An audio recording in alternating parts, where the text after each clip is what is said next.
सबसे पहले तो मैं आप सभी से माजरत चाहता हूँ कि मुझे आने में थोड़ी देरी इस वजह से हुई कि अभी आज दोपहर में हमने छोटू भाई वसावा साहब जो बीटीपी पार्टी के अध्यक्ष है और महेश भाई वसावा साहब उनके घर के ऊपर मैं और मेरे दोस्त वारिस पठान साहब जो हमारे मुंबई के पूर्व एमएलए है, हमने मीटिंग की और उस मीटिंग के बाद ये फैसला लिया गया है कि मजलिस इत्तेहादुल मुस्लिमीन और बीटीपी साथ में मिलके आने वाले तमाम चुनावों को साथ में मिलकर लड़ेगी।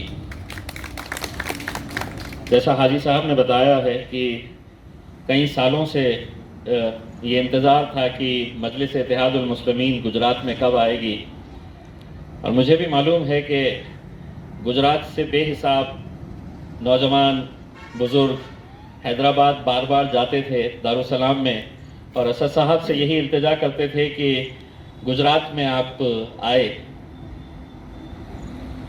मैंने खुद ने कई मरतबा असद साहब से ये कहा था कि असद साहब चलेंगे, गुजरात चलेंगे करके, लेकिन कहीं ना कहीं कुछ ना कुछ रुकावटें आ रही थी। कभी बिहार का इलेक्शन आ गया, फिर उसके बाद हैदराबाद का इलेक्शन आ गया, लेकिन अब अल्हम्दुलिल्लाह ये मौका आया है और अब हम यहाँ पर आए हैं। तो हम यही देखने के लिए आए थे कि गुजरात की आवाम के अंदर कितना जोश है, कितना जज्बा है, कितनी मोहब्बतें हैं। और अल्हम्दुलिल्लाह कल जब हम बड़ौदा हवाई अड्डे के ऊपर पहुँचे और कल से लेके आज तक जो मोहब्बतें आप लोगों की तरफ से हमें मिल रही है, नौजवानों का जोश, बुज़ुर्गों की दुआएं जो हमारे साथ चल रही है, तो यकीनन उसे देखकर जब मैं वसावा साहब की मीटिंग ख़त्म करके जब हम यहाँ पर आ रहे थे तो मैं असद साहब से फ़ोन पर बात किया और मैंने असद साहब को एक ही बात कही कि असद भाई अगर कोई दूसरे प्रोग्राम्स होंगे कहीं दूसरी जगह जाने के तो वो सब कैंसिल कर दे, कुछ दिन गुजरात में गुजारते हैं। और ये हमें खुशी है कि असद भाई भी और गुजरात के जितने भी नौजवान हैं वो सभी लोग इस बात से बड़े खुश हैं। मैं एक बात साफ तौर के ऊपर बताना चाहता हूँ कि हम यहाँ पर मोहब्बत का पैगाम लेकर आए हैं मजलिस की तरफ से। हम दोस्ती का हाथ बढ़ाने के लिए आए हैं। हम यकीनन तमाम जाति धर्म मज़हब के लोगों को साथ में लेकर चलना चाहते हैं। हाँ, यकीनन ये बात सही है कि आज इस मुल्क के अंदर मुसलमानों को जिस तरह से एक रबर स्टैम्प की तरह बना दिया गया है कि आपका काम तो सिर्फ वोट देना है, आप ऐवानों में जाकर बैठ नहीं सकते हैं, आप पार्लियामेंट में आपके लिए कोई जगह नहीं है, आपकी विधानसभा में कोई जगह नहीं है। ज़्यादा से ज़्यादा अगर आपको खुश करना है तो नगर परिषद भेज दिया जाएगा या ज़िला परिषद के हद तक आपको वहीं पर ख़त्म कर दिया जाएगा।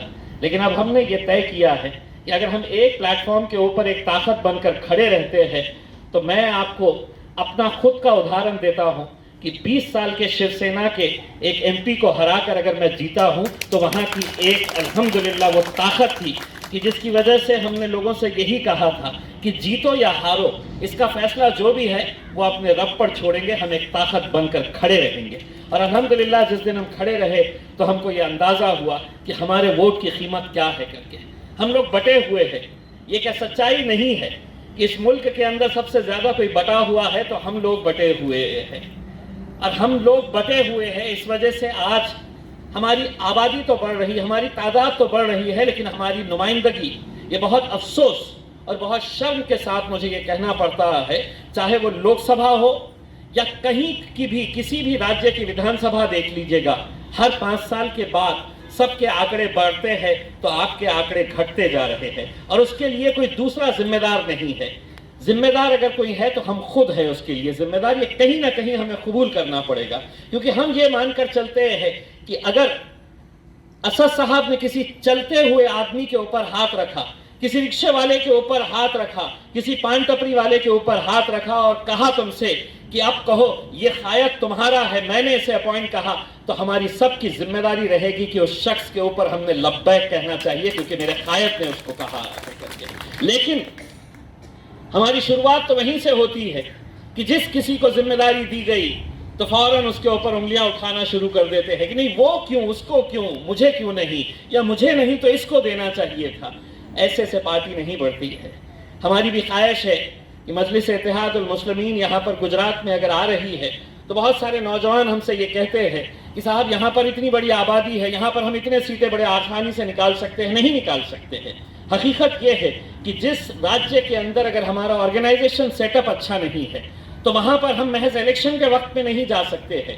अच्छे लोगों को हमें जोड़ने की ज़रूरत है, अच्छे लोगों को सामने आने की ज़रूरत है। हमने कल ही कुछ डॉक्टर्स के साथ मीटिंग की और उन डॉक्टर्स को हमने यही कहा है कि आज मुल्क के हालात को देखते हुए हमको ये समझना चाहिए कि अगर आप ये कहेंगे कि नहीं राजनीति से मेरा कोई लेना देना नहीं है, मैं पॉलिटिक्स से बहुत दूर रहता हूँ, तो क्या आप अपने मजहब से दूर रहते हैं? नहीं रहते हैं, क्योंकि आज पॉलिटिकल मैदानों के अंदर, पॉलिटिकल ऐवानों के अंदर आपके और हमारे मजहब के फैसले लिए जा रहे हैं।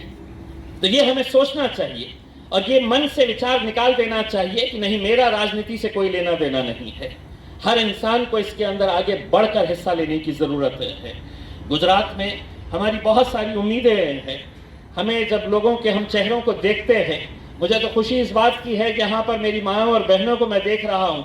हमारा तो ये सोच है कि जब हमारी माएँ और बहनें घरों के बाहर निकलती है तब इनकलाब आता है, और गुजरात में इंशाल्लाह इनकलाब आने वाला है। इसीलिए आप लोगों की ये मौजूदगी इस बात को दर्शाती है।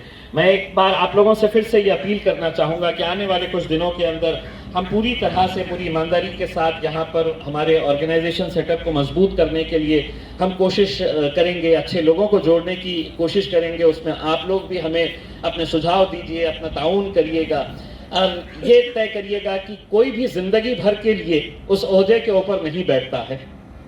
मैं अगर 5 साल के लिए अगर मैं सांसद बना हूँ, मैं एमपी बना हूँ और 5 साल मैंने कोई काम नहीं किया तो मेरी आवाम भी मुझे घर पर बिठा देगी 5 साल के बाद। तो जो काम करेगा वो रहेगा, जो नहीं काम करेगा तो उसे घर जाना पड़ेगा, किसी दूसरे को मौका मिलेगा उसमें। तो यही सोच लेकर हम यहाँ पर आए हैं। अल्हम्दुलिल्लाह यहाँ के लोगों से जो हमें मोहब्बतें मिल रही है उससे हमारा जोश और बढ़ रहा है, हमारा जज्बा और बढ़ रहा है। हमें ऐसा लग रहा है, मैं इतने सारे राज्य जाता हूँ, बहुत सारे अलग अलग स्टेट्स के अंदर जाता हूँ, लेकिन जब से असद साहब का वो ट्वीट हुआ और असद साहब ने कहा कि हम गुजरात जा रहे हैं, तो मेरे पास अगर दिन में 100 फ़ोन आते थे तो 100 में से 95 फ़ोन जो है वो गुजरात से आते थे कि कब आ रहे हैं, कहाँ आ रहे हैं। तो ये आप लोगों की मोहब्बत है जिसने हमें यहाँ पर खींच कर लेकर आई है, और इंशाल्लाह बहुत जल्द आपको ये खबर भी सुनाई जाएगी कि असदुद्दीन अवैसी साहब भी इंशाल्लाह गुजरात बहुत जल्द तशरीफ़ लेकर आएंगे।